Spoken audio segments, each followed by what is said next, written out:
Assalamualaikum warahmatullahi wabarakatuh. Perkenalkan, nama saya Reva Olesa Salila dari kelas KPI 6B dengan NIM 2212148. Saya akan menjelaskan tentang apa itu ilmu fikir. Jadi, ilmu fikir itu adalah ilmu agama yang paling tinggi. Makanya Rasulullah itu tidak pernah berhenti berpikir, gitu kan. Nah, tapi sebenarnya fikir itu apa sih, gitu kan? Nah, jadi fikir itu adalah karunia dari Allah supaya manusia itu bisa menjadi makhluk yang mulia, gitu kan. Nah, habis itu fikir itu sebenarnya apa sih gitu, kayak apa gitu. Fikir itu seperti pakaian basah yang diputar-putar gitu, jadi bisa luas gitu, bisa kemana-mana gitu kan. Nah, contohnya kayak gimana? Contohnya kayak kita kalau nyuci baju kan baju basah ya, gimana sih caranya supaya kering gitu kan. Nah, caranya itu adalah dengan dijemur. Nah, jemur pakaian itu adalah contoh dari hasil fikir gitu. Kemudian ke pembahasan selanjutnya, bahwa manusia itu diciptakan supaya beribadah kepada Allah gitu kan, seperti di surat Az-Zariyat ayat 56. Nah, makanya orang yang bisa masuk surga itu cuma orang-orang yang beriman, orang-orang yang takwa dan juga berakhlak. Intinya orang-orang yang bisa masuk surga itu cuma orang-orang yang mutmainah gitu kan, seperti di surat Al-Ankabut ayat 2 yang disebutkan bahwa orang yang bisa disebut beriman itu adalah orang yang siap untuk menghadapi ujian, gitu kan. Nah, ujian itu ada beberapa, ada ada tipuan, ada lawamah, ada syaiton. Nah, tipuan sendiri itu apa sih? Alat tipu yang paling mudah banget gitu, yang paling gampang itu adalah mata. Kenapa mata? Karena ketika kita memejamkan mata, kemudian kita membuka mata kita, apa yang kita lihat? Yang kita lihat adalah dunia. Sementara dunia itu adalah isinya tipu daya gitu kan. Nah, balik lagi kepada beriman gitu kan. Nah, gimana sih orang yang beriman itu? Atau bisa aja kan semua orang itu bilang kita tuh beriman, atau bisa kita tanya ke orang, kamu beriman nggak? Saya beriman gitu. Tapi kenapa ketika dihadapkan oleh ujian itu malah menyerah, malah putus asa gitu kan? Nah, itu udah gagal. Orang yang menyerah terhadap ujian itu artinya tidak beriman.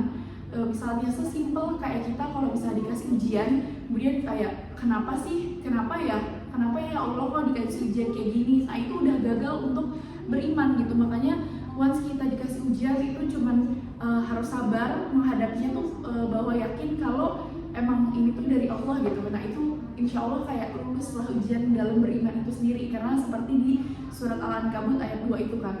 Atau gimana caranya sih supaya kita tuh beriman? Nah, sebenarnya Allah itu memberikan kita ruang untuk berpikir tuh banyak banget gitu kan. Nah, makanya kita tuh harus mau untuk berpikir gitu, karena Allah itu sebenarnya berbicara kepada kita melalui perantara Rasul gitu kan, untuk menyampaikan melalui firman-firmannya gitu. Nah, tapi kalau pertanyaannya kenapa sih ada orang yang gagal beriman gitu kan? Kenapa ada orang yang gagal beriman? Karena Allah tuh mau membuktikan bahwa Al-Quran itu ada gitu kan. Allah tuh mau membuktikan bahwa Al-Quran itu ada dan juga benar. Makanya bahwa orang-orang seperti Fir'aun, Abu Lahab ya memang benar adanya gitu.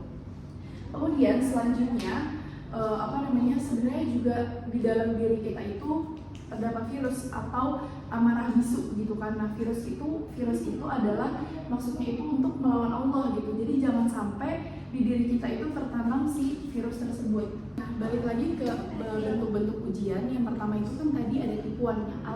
Alat tipu yang paling mudah itu adalah mata. Karena ketika kita memejamkan mata, kemudian kita membuka mata kita, kan yang kita lihat pertama kali adalah dunia. Sementara dunia itu isinya adalah tipu daya gitu kan. Ujian yang pertama itu ada tipuan, terus yang kedua itu ada lawamah, dan yang ketiga itu ada syaiton. Nah, sebenarnya lawamah itu adalah kebiasaan untuk mengentar-entarkan segala sesuatu, jadi jatuhnya kayak gampangin. Nah, itu sebenarnya juga salah satu ujian gitu kan. Nah, terus balik lagi ke pikiran itu menempel pada manusia gitu, gak cuman di otak aja, tapi di tangan, di mulut, di hidung, di mata, di lambung, di kulit, di kemaluan. Itu semua tuh berdasarkan pikiran gitu. Makanya gimana kita tuh berpikir tuh memang harus yang baik-baik aja. Contohnya apa? Misalnya kayak kita itu sebenarnya yang sejujurnya kan ibadah itu memang nggak ada yang asik ya. Tapi kalau misalnya kita menanamkan di pikiran dan di hati kita itu Allah, ibadah itu akan menjadi sesuatu yang asik, dan sebaliknya dunia itu akan menjadi sesuatu yang gak asik. Nah, tapi kalau kita berpikir sebaliknya gitu ya, kayak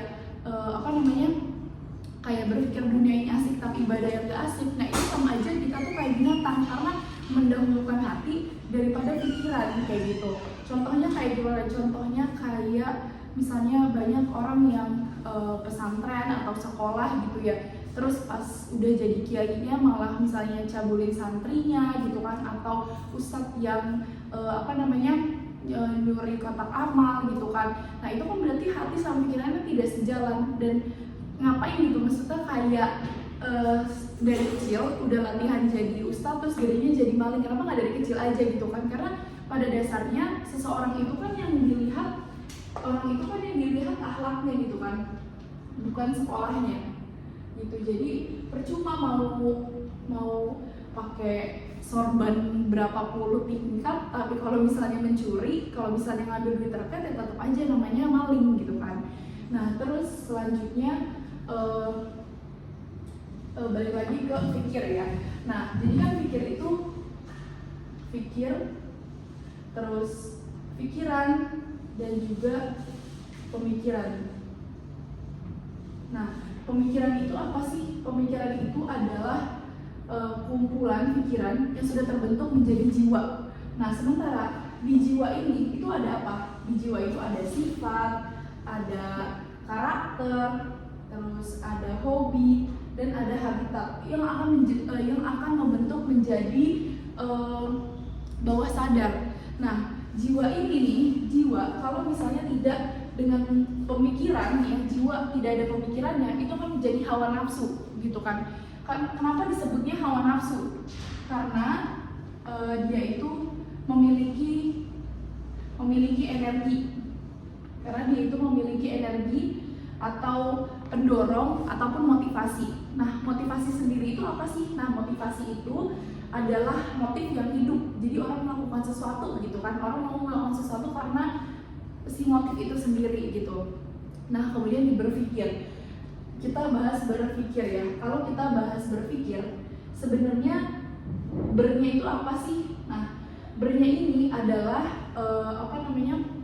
bernya ini adalah ikhtiar atau perjuangan untuk untuk pengendalian diri guna berada di jalan yang lurus gitu. Seperti itu. Nah, kemudian kita bahas ke pembahasan yang paling intinya banget nih ya. Nah, kemudian ada ilmu pikir. Ilmu pikir itu ada 7. Yang pertama itu adalah patuh ya. Patuh ini maksudnya adalah takwa terhadap Allah, terhadap Rasulullah, terus juga terhadap patuh terhadap orang tua, terhadap guru gitu ya. Terus kemudian yang kedua ada pasti.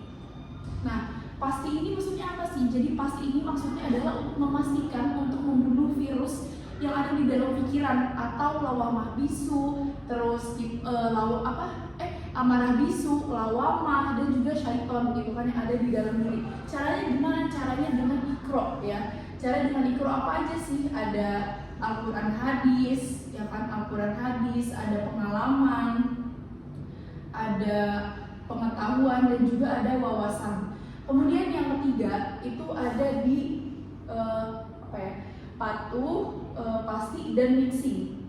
Nah, mixing ini sendiri itu adalah penghayatan sampai paham. Misalnya apa sih maksudnya penghayatan sampai paham? Jadi apa yang kita udah pelajarin selama ini di PTIQ, di pesantren, di sekolah-sekolah kita lah intinya, itu kita pikirin, kita hayatin sampai kita memahami gitu apa yang dimaksud dari apa yang sudah kita pelajari itu sendiri. Kemudian yang keempat ada fight. Yang keempat ada fight atau kulubun. Nah, orang berpikir kulubun itu maksudnya hati ya atau gimana, tapi bukan ya. Kulubun yang dimaksud di sini adalah melawan apa yang Allah benci, melawan apa yang Allah nggak suka, dan juga berteman dengan yang Allah suka gitu. Kemudian yang kelima ada monitoring. Nah, monitoring itu maksudnya adalah muhasabah diri, introspeksi. Jadi walaupun kita sudah di tahap yang ilmu pikir yang kelima, tapi kalau kita itu itu jangan merasa paling benar lah, jangan berpikir bahwa kita itu selalu benar gitu. Kemudian yang keenam, kalau ilmu fikir yang keenam itu ada dua. Yang pertama itu ada taubatan nasuha, dan yang kedua itu istiqomah. Jadi udah berpikir sampai sini tetap harus istiqomah juga. Dan yang ketujuh, yang terakhir itu adalah ulil albab. Nah, ulil albab itu apa sih? Ulil albab itu, ulil albab itu adalah ikhtiar atau perjuangan untuk meningkatkan iman, terus takwa, beramal soleh, dan manfaat untuk masyarakat sekitar. Seperti itu. Seperti itu kurang lebihnya ilmu fikir yang saya bisa jelaskan. Kurang lebihnya mohon maaf. Wassalamualaikum warahmatullahi wabarakatuh.